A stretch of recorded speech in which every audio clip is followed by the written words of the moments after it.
평온해 보이십니다. 우리는 몇 주간 누가복음 15장의 비유를 살펴보고 있습니다. 지난 시간에 아버지에게 자신의 분깃을 미리 받고 집을 나간 둘째 아들이 드디어 돌아왔습니다. 아버지는 너무 기뻐하며 친구들과 동네 이웃들을 초청해서 잔치를 엽니다. 그리고 이 둘째 아들이 죽었다가 다시 살았고 잃었다가 다시 얻은 아들이라고 선포합니다. 누가복음 15장 잃은 아들을 되찾은 아들의 비유 이야기를 바탕으로 그린 그림이 있습니다. 그림 한번 보여주십시오. 보신 분들도 많이 있을 텐데요. 한번 같이 보시겠습니다. 이 그림은 네덜란드 화가 렘브란트가 1662년에 그린 작품으로 돌아온 탕자라는 그림 제목이 붙어 있습니다. 렘브란트 생애의 마지막에 그린 걸작 중에 걸작으로 평가를 받습니다. 그는 자신의 방탕했던 지난 삶을 회고하여 참회 어린 심정으로 그렸을 자서전적인 작품이라는 데서 그 의미가 큽니다. 실력이 출중해서 사람들로부터 인정받고 엄청난 부를 누리면서도 자신도 모르는 사이에 점차 타락의 길로 접어들었던 렘브란트였습니다. 그의 인생의 황혼역에 정신을 차렸을 때는 이미 재산을 다 탕진하고 일어설 기력조차 없는 상황이 되어버렸음을 뼈저리게 느끼게 됩니다. 그런 삶의 마지막 순간에서 그는 자신의 삶을 이 그림 한 점으로 정리를 합니다. 이 그림은 특유의 명암법을 사용하여서 하나님의 사랑과 인간에 대한 용서를 잘 표현하고 있습니다. 이제 이 그림을 함께 한번 살펴보도록 하겠습니다. 먼저 아버지의 시선을 한번 보시기 바랍니다. 아버지가 어디에 있는지 아시겠죠? 네. 아버지의 눈을 자세히 들여다보면 시선과 초점을 잃어버리고 있음을 알게 됩니다. 매일같이 아들이 돌아올 그 고갯길을 뚫어지게 바라보다 두 눈이 짓물러 멀어버리고만 아버지의 눈. 시력을 거의 상실한 것 같은 아버지의 두 눈은 인간의 회개를 목말라 기다리시는 하나님의 지극한 사랑을 표현하고 있습니다. 이제 작은 아들의 머리를 보겠습니다. 아버지가 품고 있는 그 아이가 지금 작은 아들입니다. 죄수와도 같이 빡빡 깎은 작은 아들의 머리는 스스로 죄인임을 나타내 줍니다. 그 아들의 얼굴 모습은 마치 어머니의 뱃속에 머물고 있는 태아의 모습을 연상시킵니다. 이것은 우리가 돌아가야 할 본래의 고향인 하나님의 품을 암시하고 있습니다. 아버지에게 돌아온 작은 아들의 모습은 한마디로 남루하고 초췌합니다. 그의 빡빡 깎은 머리는 그가 감옥이나 수용소에 있었던 것처럼 자유를 박탈당한 상태를 나타냅니다. 샌들이 벗겨진 왼발은 상처투성이고 오른발은 망가진 샌들이 겨우 감싸고 있어서 그의 삶이 얼마나 처절했던지를 보여주고 있습니다. 이것은 모든 것을 잃은 자의 모습입니다. 더구나 작은 아들의 머리 모습은 어머니의 자궁에서 갓 태어난 아기의 모습을 닮았습니다. 렘브란트는 하나님 아버지의 품에 안긴 인간의 모습을 어머니의 자궁 속에 있던 아기의 모습으로, 다시 말해서 자비하신 하나님의 품에 안긴 인간으로 그리고 있습니다. 이 렘브란트가 그린 아버지의 모습은 가장 인간적인 모습 안에 드러나는 신성이라고 볼 수 있습니다. 수염을 기른 실명 상태의 노인, 황금빛의 옷에 붉은 망토를 두르고 돌아온 자식을 어루만지는 아버지의 모습에서 그런 절대적인 자애와 또 조건 없는 사랑, 영원한 용서와 같은 신성의 실제를 보게 됩니다. 거의 눈먼 아버지는 돌아온 아들의 등을 육체적인 시각이 아니라 내적인 눈으로 보면서 어루만져 주고 있는 것입니다. 그렇다면 오늘 본문의 주인공인 큰아들의 모습을 보겠습니다. 큰아들이 그려지십니까? 누군지 알겠습니까? 네, 오른편에 서 있는 사람이 큰아들입니다. 오른편에 서 있는 이 큰아들은 작은 아들의 귀향을 현장에서 직접 접하는 목격자입니다. 이 목격자는 이 장면을 그저 아무런 감동 없이 바라보고 있습니다. 그는 아무런 표정도 없습니다. 이 그림의 주제는 작은 아들과 그를 안고 있는 아버지입니다. 큰아들은 이 그림의 구조상 오른편 자리하면서 약간의 거리를 두고 서 있습니다. 큰아들은 작은 아들보다 훨씬 아버지를 닮은 것으로 그려져 있습니다. 두 사람 다 수염을 길렀고 똑같은 붉은 겉옷을 걸치고 있습니다. 이러한 외적 유사성이 둘 사이의 공감대를 보여주고 있습니다. 그러나 그 두 사람은 서로 얼마나 다릅니까? 아버지는 작은 아들을 향해 몸을 굽히고 있습니다. 반면에 큰아들은 꼿꼿이 서 있고 들고 있는 긴 지팡이는 그의 자세를 더욱 강하게 표현해주고 있습니다. 마지막으로 아버지의 손을 바라봐 주시기 바랍니다. 눈치채셨습니까? 아들의 등을 감싸 안고 있는 아버지의 두 손의 모양은 서로 다르게 그려져 있습니다. 왼쪽 손은 힘줄이 두드러진 남자의 손이고 오른쪽 손은 매끈한 여자의 손임을 알 수가 있습니다. 아버지의 강함과 어머니의 부드러움을 이 양손을 통해서 느낄 수 있도록 말입니다. 아버지와 어머니, 부모의 마음을 담은 따뜻하고 애정 어린 이 두 손을 통해서 돌아온 탕자를 맞는 부모의 절대적인 사랑을 표현하는 것이라고 볼 수 있습니다. 렘브란트의 이 자서전적인 작품은 오늘날까지 전 세계인들의 심금을 울리며 최고의 걸작 중 하나로 추앙받고 있습니다. 이제 이 그림의 이미지를 안고 본문으로 돌아와 보겠습니다. 누가복음 15장에는 세 가지 비유에 이어서 네 번째 비유가 등장을 합니다. 우리는 이 비유를 맏아들의 비유 혹은 집안의 탕자의 비유, 집탕 비유라고 합니다. 탕자의 헬라어 원어는 목적 없는 낭비, 절제 없는 무의미한 낭비라는 뜻을 가지고 있습니다. 누가복음의 둘째 아들은 자기 몫의 재산을 아버지에게 빨리 달라고 재촉한 뒤에 먼 나라로 가서 그 재산을 낭비하는 것입니다. 재산만 낭비한 것이 아니라 시간도 낭비하고 꿈도 낭비하고 인생의 목적도 낭비하고 방황하다가 남의 종이 되는 신세로 전락하게 된 것입니다. 그래서 이 둘째 아들에게 탕자라는 별명이 주어진 것이죠. 그런데 이 둘째 아들만 자기의 소유를 낭비하고 있었을까요? 성경학자들은 이 둘째 아들의 형인 맏아들에게도 집 안의 탕자라는 별명을 붙여 주었습니다. 동생 못지않게 그도 인생을 낭비하고 있었던 것입니다. 맏아들에 해당하는 또 한 무리의 정체가 누가복음 15장 1절로 2절에 기록되고 있습니다. 그 정체를 찾아보겠습니다. 1절로 2절 말씀입니다.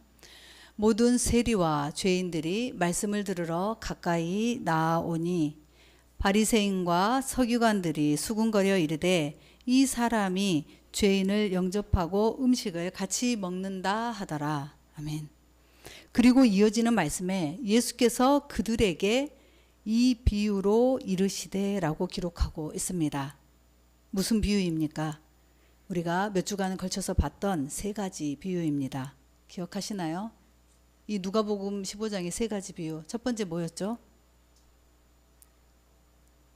100마리 생각해 보세요. 잃은 양. 두 번째. 그렇죠. 동전 이야기죠. 잃은 드라크마. 세 번째가 잃은 아들. 둘째 아들. 그 탕자 비유까지 보았잖아요. 이 세 가지 비유인 거죠.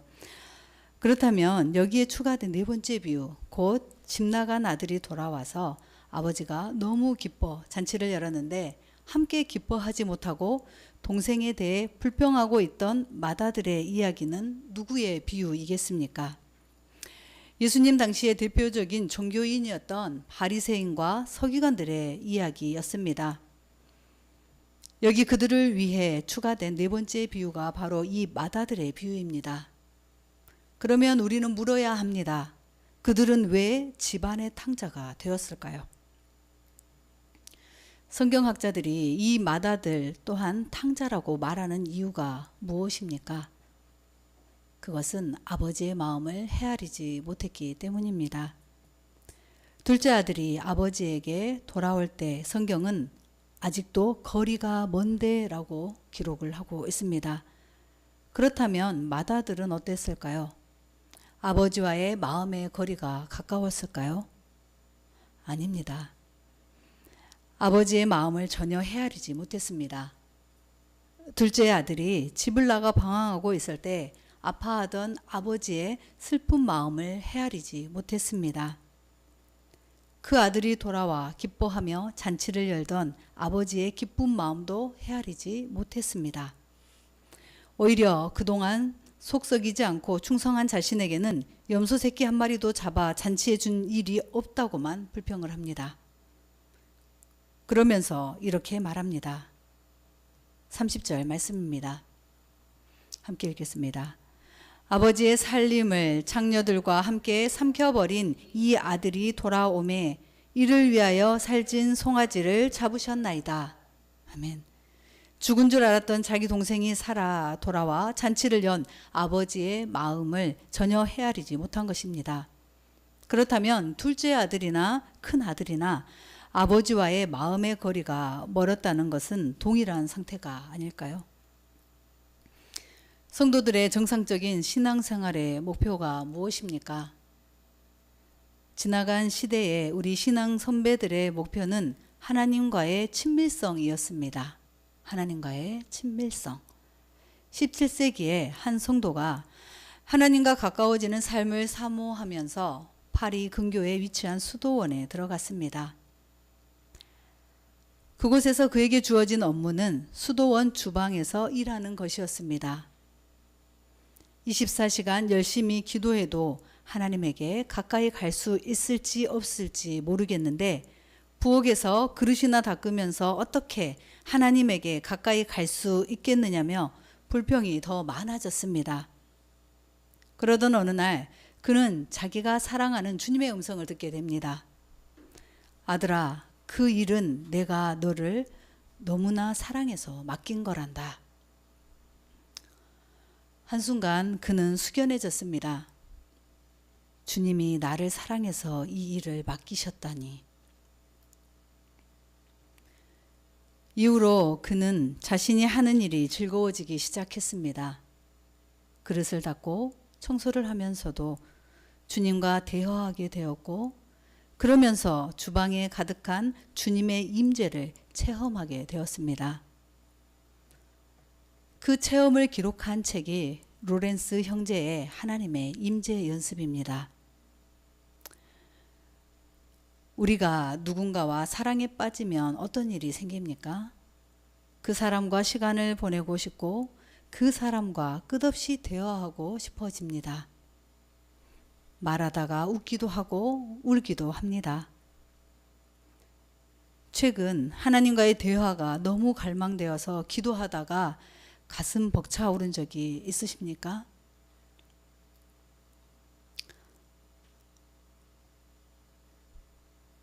찬송가 85장입니다. 구주를 생각만 해도 이렇게 좋거든 주 얼굴 배울 때야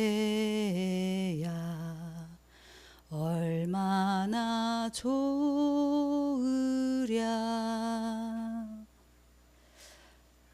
구주를 생각만 해도 라는 찬송가가 생각이 나십니까? 교회에 나오긴 하지만 더 이상 하나님의 임재가 또 예수님의 이름이 감동이 못 되고 있다면 여러분은 집안의 탕자일지 모릅니다. 본문에서 마다들이 불평하는 이유는 집을 떠나 먼 나라에 가서 고생하던 이가 자기의 동생이라는 것을 망각한 것입니다. 본문에서 그가 자기 동생에 대해 사용하는 호칭을 상기해 보시기 바랍니다. 30절 말씀입니다. 아버지의 살림을 창녀들과 함께 삼켜버린 이 아들, 이렇게 표현하고 있습니다. 원문에는 당신의 아들로 되어 있습니다. 그의 아버지의 아들일지는 몰라도 더 이상 자신의 동생일 수는 없다고 생각한 것입니다. 그래서 아버지의 살림을 창녀들에게 다 낭비한 당신의 못된 아들이라고 한 것이죠. 그런데 아버지는 이 아들에 대해 어떤 호칭을 사용하십니까? 32절 말씀입니다. 함께 읽겠습니다. 이 내 동생은 죽었다가 살아났으며 내가 잃었다가 얻었기로 우리가 즐거워하고 기뻐하는 것이 마땅하다 하니라. 아멘. 좀 전에 맏형은 뭐라고 표현했죠? 이 아들. 원어에는 당신의 아들이라고 표현했다고 했죠. 그런데 32절 보니까 아버지는 뭐라고 표현했죠? 내 동생이라고 표현하고 있습니다. 그런데 이 맏아들에게는 그런 동생의식 혹은 형제의식이 결여되어 있었습니다. 아버지는 비록 그가 가정의 재산을 탕진하고 떠났던 범죄자라고 할지라도 여전히 네 동생, 네 형제가 아니냐는 것입니다. 오늘날 선교학자들은 그리스도인들이 다른 나라 사람들에게 복음 선교의 사명을 다하기 위해서는 단순히 그들을 이방인 취급만 하지 말고 그들도 복음을 듣고 예수님을 영접하면 우리처럼 하나님을 아버지로 부르는 형제가 된다는 것을 생각해야 한다고 말합니다. 이것을 가능성의 형제의식이라고 부릅니다. 그리스도인들이 교만한 바리새인 의식에 빠지는 이유가 바로 이것입니다. 자신만 하나님이 선택한 백성, 주의 자녀이고 이방인들은 사탄의 백성이라고 생각하는 것입니다. 여러분은 어떤 의식을 가지고 있습니까? 여러분만이 선택받은 그런 선민의식을 가지고 믿지 않는 자들에 대해서는 어떤 생각을 가지고 있는지 다시 한번 돌아보시기 바랍니다. 하나님은 온 인류를 사랑하십니다. 우리는 뭐라고요? 단지 먼저 선택받은 주님의 백성일 뿐입니다. 그래서 우리는 복음을 전해야 하는 것입니다. 온 세상이 편만하게 예수 그리스도를 구주로 영접하는 그 날들을 위해서 우리는 복음을 전하는 것이지요. 디모데전서 2장 4절의 말씀을 기억하시기 바랍니다. 함께 읽겠습니다. 하나님은 모든 사람이 구원을 받으며 진리를 아는 데에 이르기를 원하시느니라. 아멘. 그렇죠. 하나님은 우리만을 위한 하나님이 아니시죠. 모든 사람이라고 표현이 되어 있습니다. 진리를 아는 데 이르기를 원하신다고 분명히 말씀하고 있습니다. 하물며 한때 같은 집에 머물며 함께한 아버지 하나님을 예배하고 섬기던 형제인데 그를 더 이상 형제로 여기지 않는다는 것이 바른 생각입니까? 바른 판단입니까? 바른 태도입니까? 오늘날 형제의식을 상실한 수많은 교인 때문에 교회의 분위기가 어둡고 무겁고 아프지 않습니까? 집을 나간 형제들, 곧 돌아온 탕자들의 회개도 필요하지만 집안에 있으면서 형제의식을 상실한 집안의 탕자들의 회개는 더욱 필요하지 않겠습니까? 맏아들의 아버지를 향한 항변에서 우리는 그의 의식을 지배하던 것이 자기의라는 것을 알 수가 있습니다. 29절 말씀입니다. 아버지께서 대답하여 이르되 내가 여러 해 아버지를 섬겨 명을 어김이 없거늘. 무슨 말입니까? 동생이 잘못이지 자신은 잘못이 없다는 것입니다. 앞서 누가복음 15장의 세 개의 비유와 맏아들의 비유를 말씀하신 이유가 당시에 바리새인들 때문이라고 이야기했습니다. 이것을 예수님은 누가복음 18장 9절로 10절에서 더욱 명확하게 말씀하고 계십니다. 함께 읽겠습니다. 또 자기를 의롭다고 믿고 다른 사람을 멸시하는 자들에게 이 비유로 말씀하시되 두 사람이 기도하러 성전에 올라가니 하나는 바리새인이요 하나는 세리라. 아멘. 예수님은 바리새인들을 지칭해서 자기를 의롭다고 믿고 다른 사람을 멸시하는 자들이라고 말씀하십니다. 이런 바리새인들의 자기의는 그들의 기도에서 더 분명하게 드러나고 있습니다. 이어지는 11절 말씀 함께 읽겠습니다. 바리새인은 서서 따로 기도하여 이르되 하나님이여 나는 다른 사람들 곧 토색, 불의, 간음을 하는 자들과 같지 아니하고 이 세리와도 같지 아니함을 감사하나이다. 이 말씀은 아멘이 잘 안 나오죠. 예. 본인은 다르다는 거죠. 저들과 같지 않아서 감사합니다. 이거는 올바른 태도의 기도는 아니잖아요. 나는 다르다는 의식, 이것이 바로 자기의입니다. 여러분의 모습에도 이런 모습이 있는지 다시 되돌아보시기 바랍니다. 이런 사람일수록 자신을 돌아보는 회개는 없고 늘 형제들을 비판하고 정죄합니다. 이사야 선지자는 이렇게 말씀하십니다. 이사야 64장 6절 말씀을 함께 읽겠습니다. 무릇 우리는 다 부정한 자 같아서 우리의 의는 다 더러운 옷 같으며. 아멘. 여기 더러운 옷은 원문을 보면 더러운 걸레라는 의미입니다. 인간들의 의가 다 더러운 걸레에 지나지 않는다는 것입니다. 이런 인간의 주관적 정의를 극복하려면 하나님과의 사랑에 빠져야 합니다. 그때 우리는 이웃을 불쌍히 여기고 세우는 진정한 하나님의 의로 사로잡히게 됩니다. 우리 모두 자기의 의에 빠져 있지 말고 하나님의 의에 사로잡히게 되기를 소망합니다. 십자가는 하나님의 의와 사랑이 만나는 곳입니다. 이를 잊어버린 채 형제를 향한 사랑을 망각하고 정의만을 주장한다면 그러할 때 우리는 집안의 탕자가 되는 것입니다. 말씀을 마무리하겠습니다. 저는 말씀을 준비하면서 저의 옛삶 중에서 한 장면이 떠올랐습니다. 둘째를 낳고 큰애와 둘째를 데리고 교회에 예배를 드리던 시절입니다. 두 아이를 케어하느라 유아실에서 예배를 드리는데 정신이 하나도 없었습니다. 아니 사실은 유아실에 두 아이 또래의 집사님들이 많았죠. 서툰 육아를 공유하며 하나님 앞에 예배드리기보다 아이들을 돌보며 집사님들과 이야기하기가 더 바빴죠. 그러지 않으려고 집중하려고 애를 써도 쉽지 않았습니다. 그 환경 자체가 예배를 잘 드릴 수 없었기 때문이었습니다. 그런 생활이 하루 이틀 지속되다 보니 이제는 예배는 뒷전이고 작정하고 유아실에서 아이들 문제, 가정 문제, 개인의 고민들을 이야기하는 시간의 장이 되게 되었습니다. 말씀도 잘 들어오지 않고 아니 고의로 더 안 들었을지도 모릅니다. 예배 앞에 말씀 앞에 강팍해져만 갔습니다. 농번기에 논에 물이 가득해야 농사를 지을 텐데 극심한 가뭄으로 논이 쩍쩍 벌어져 있는 모습이 마치 저의 심령이 말씀 앞에 꼭 이러한 상태였습니다.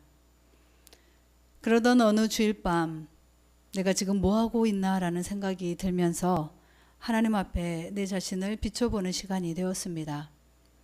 너무 한심하고 아버지께 얼굴을 둘 수가 없지만 용기를 내어서 사죄하는 마음으로 간절한 회개를 했었습니다.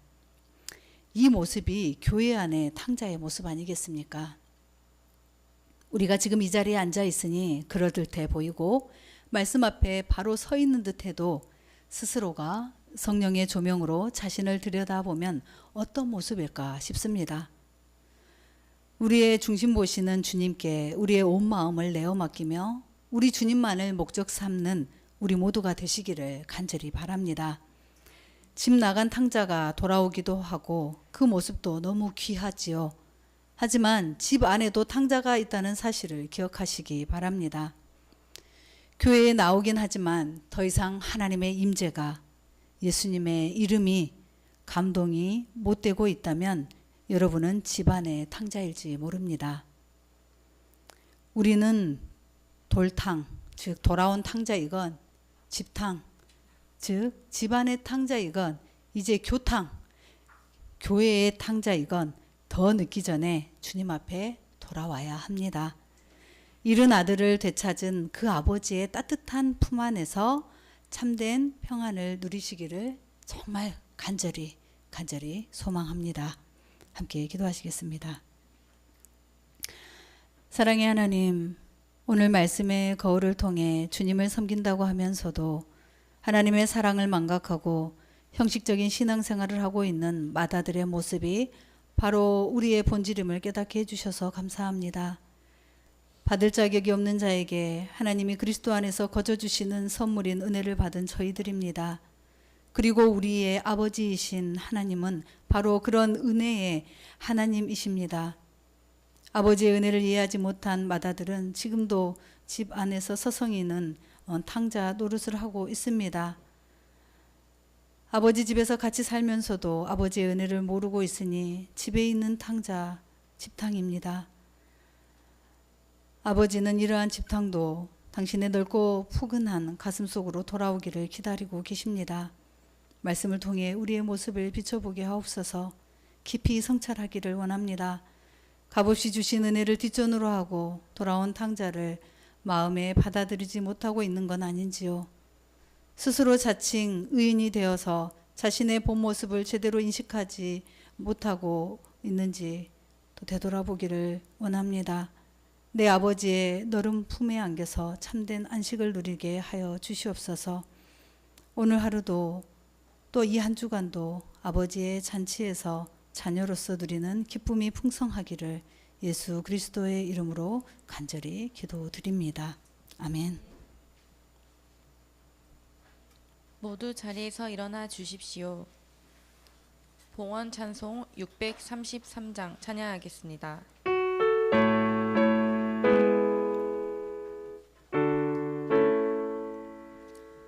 나의 하나님 받으소서. 주께 드리는 이 예물을 소리 높여 감사로 주께 드리네. 아멘. 좋으신 하나님, 이 시간 저희들이 정성을 모아 하나님께 헌금을 드립니다. 우리 마음의 헛된 욕망과 욕심을 버리고 우리의 모든 것들이 주님 것임을 지금 드리는 헌금을 통해 고백합니다.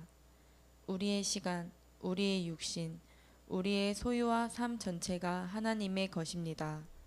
한 주간의 삶을 통해 구원받은 자의 기쁨을 누리게 하신 하나님 아버지께 구별하여 준비한 예물을 드립니다. 마음을 다해 드리는 예물을 통해 하나님 영광 받으시고 이 예물이 주님께서 기뻐하시는 곳에 사용되게 하옵소서. 아멘. 예수님의 이름으로 기도드립니다. 아멘. 아멘. 박승월 권사님께서 교회 소식 전하시겠습니다. 예배에 참석하신 모든 분들을 주님의 이름으로 환영합니다. 목사님과 박영재 집사님, 박하윤 청년이 바울의 선교지 성지순례를 은혜 중에 잘 다녀왔습니다. 기도해 주셔서 감사합니다. 오늘 예배 직후에 교회사랑 간담회가 있습니다. 안건은 주보를 참조해 주시고 다음 주일 10월 19일 설교는 조인선 목사님께서 해주시기로 했습니다.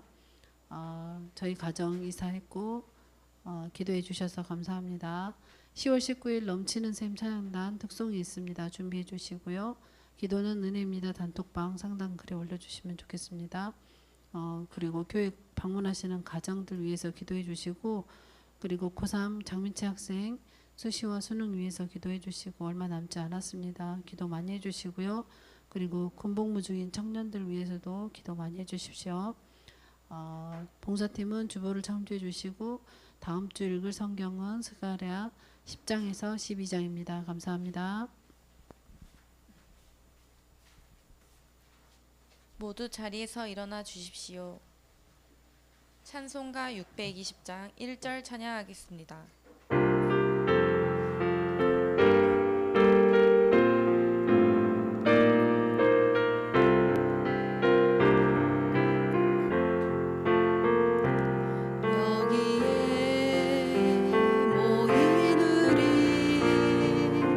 주의 은총 받은 자여라.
축도하심으로 주일 예배를 마치겠습니다.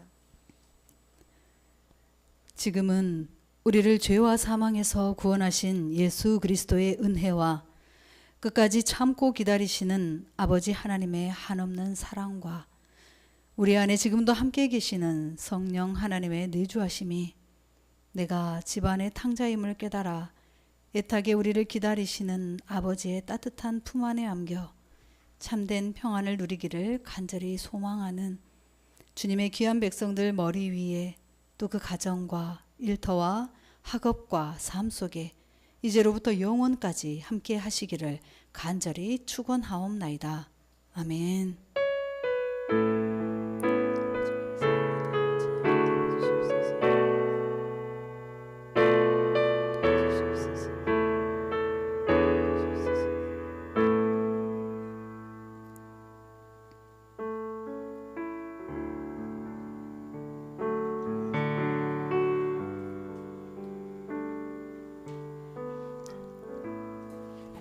모두 자리에 앉아 주시기 바랍니다. 예배 마치고 바로